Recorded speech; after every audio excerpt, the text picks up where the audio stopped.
संगमनेर तालुक्यामधील करेफाटा या ठिकाणी भक्तिशक्ती मंदिरामध्ये मूर्ती प्राणप्रतिष्ठा आणि कलशारोहण सोहळा 21 फेब्रुवारी रोजी पार पडतो आहे। डॉक्टर भानुदास डेरे आणि ॲडव्होकेट श्रीराज डेरे यांनी करेफाटा या ठिकाणी भव्य मंदिराची उभारणी केली आहे। त्यामध्ये श्री गुरुदत्त, विठ्ठल रुक्मिणी आणि शिवशंकर या देवतांच्या मूर्तीची स्थापना केली जाणार आहे। श्री क्षेत्र देवगडचे महंत भास्करगिरी महाराज आणि सुदर्शन न्यूज चॅनलचे सर्वेसर्वा सुरेशजी चव्हाणके यांच्या हस्ते हा सोहळा पार पडणार आहे।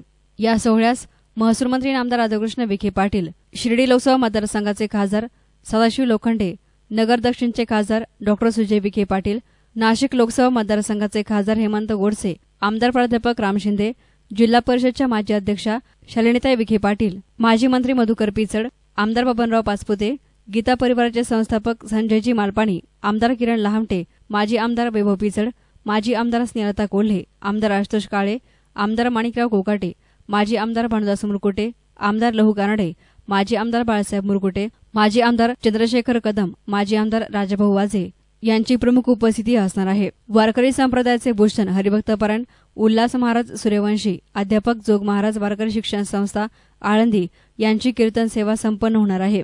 या सोहळ्यास हरिभक्तपरायण उद्धव महाराज मंडलिक, समाज प्रबोधनकार निवृत्ती महाराज देशमुख, महामंडलेश्वर महंत रामकृष्ण महाराज लहवीतकर, हरिभक्तपरायण उद्धवजी महाराज चोले, हरिभक्तपरायण नारायण महाराज जाधव, महंत डॉक्टर रत्नाकर पवार, हरिभक्तपरायण दत्ता महाराज बोर, हरिभक्तपरायण सुदाम महाराज कोकणे, हरिभक्तपरायण दीपक देशमुख, योगी केशवगिरी महाराज, हरिभक्तपरायण सखाराम महाराज तांगडे, राम महाराज पवळ आदी वारकरी संप्रदायामधील मान्यवरांची उपस्थिती असणार आहे।